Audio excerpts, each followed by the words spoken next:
Majesty, Brine. Madam Deputy Speaker, can I just concur with what you said after listening to our new Sovereign King?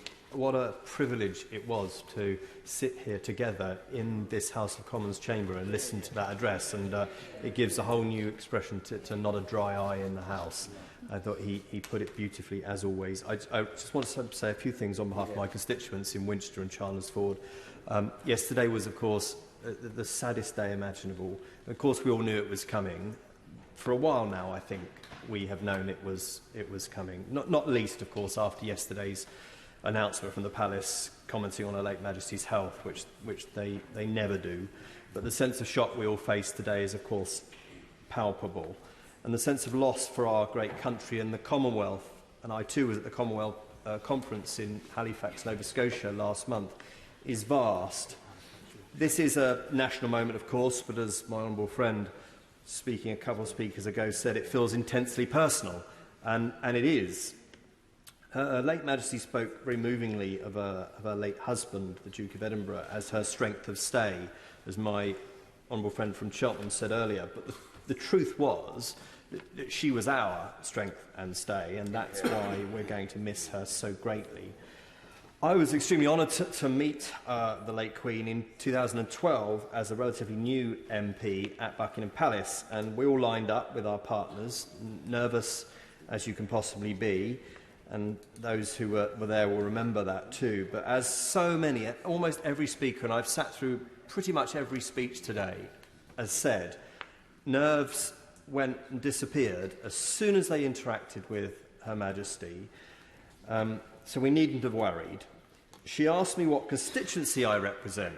So I said Winchester, of course, and we briefly discussed how the city was, still is, searching for the remains of King Alfred, our most favourite son.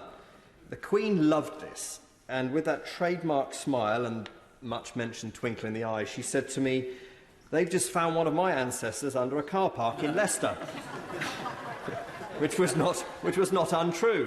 And she was, of course, referring to the remains of Richard III. Our late Queen visited Winchester many times, including officially opening Elizabeth II Court in 1959, the home of Hampshire County Council, and for the Maundy service in April 1979 in our great cathedral, which has been the scene of several services today and will be many more over the weekend, and it's the focal point of our county and the diocese, of course. And we had the new king in Winchester just a few months ago, unveiling, which is a mark of how I think he will hold the crown, wear the crown, unveiling a statue to a very famous Jewish figure in Winchester history called Licoricia. And it was a pleasure to have him in Winchester that day. Now, I often remind my constituents that MPs, backbench MPs, and maybe even some on the front bench, and I've been there too, don't really have that much power. But we do have quite a bit of influence. And the longer we do this job, I think the better we get at using that influence for the benefit of our constituents. And our late Queen, of course, as a constitutional monarch, didn't hold any executive power. In fact, she couldn't even vote. But boy, did she wield great influence through her vast experience, which we've heard about from her Prime Minister and her former Prime Ministers, her knowledge and the commanding respect she had all over the world. There's been a lot of replaying overnight of the words spoken by the young Princess Elizabeth on her 21st birthday while in South Africa. And the famous section of that speech, of course, was whether my life be long or short, should be devoted to the service of our imperial family. But she then went on to a lesser-known passage which said, "But I shall not have the strength to carry out this resolution alone unless you join in it with me, as I now invite you to do."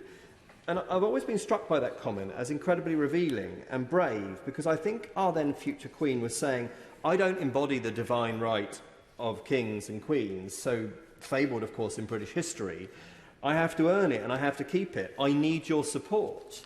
And I think she reigned in that spirit every single day of her 70 years, never lost in the majesty of it all, as some of her very famous predecessors, always knowing that she had to draw that strength from the support of her people, and always knowing that she had to constantly be seen to be believed.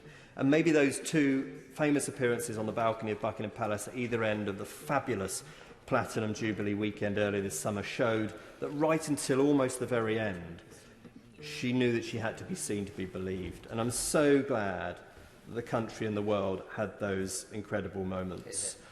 We've heard a lot today, just finally, Madam Deputy Speaker, about school children and how they ask us if we've ever met the Queen, and I get that too. But I had a school here probably a decade ago when I was a relatively new MP, and as we were leaving, one of the school children said to me, "Mr. Brine, can I just ask you a question that I didn't want to ask in front of all the children?" And I said, "Yes, of course." And this young lad said to me, "How did God save the Queen?" And I still maintain it's the best question I've ever been asked. And for those who want, the answer was, that's one for your teachers.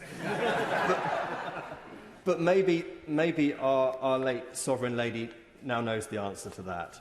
As a Christian in this house, I believe everyone, whether they live on this planet a matter of hours or 96 hugely influential years, as one of the most famous people ever to walk the planet, I think they change our world by their presence in it. We are so lucky, as people have said today, to have had Queen Elizabeth II in our lives, and we are changed by it and will ever more be so. So thank you, Queen Elizabeth II. It's been a privilege. God save the King. Toby Perkins. Thank you.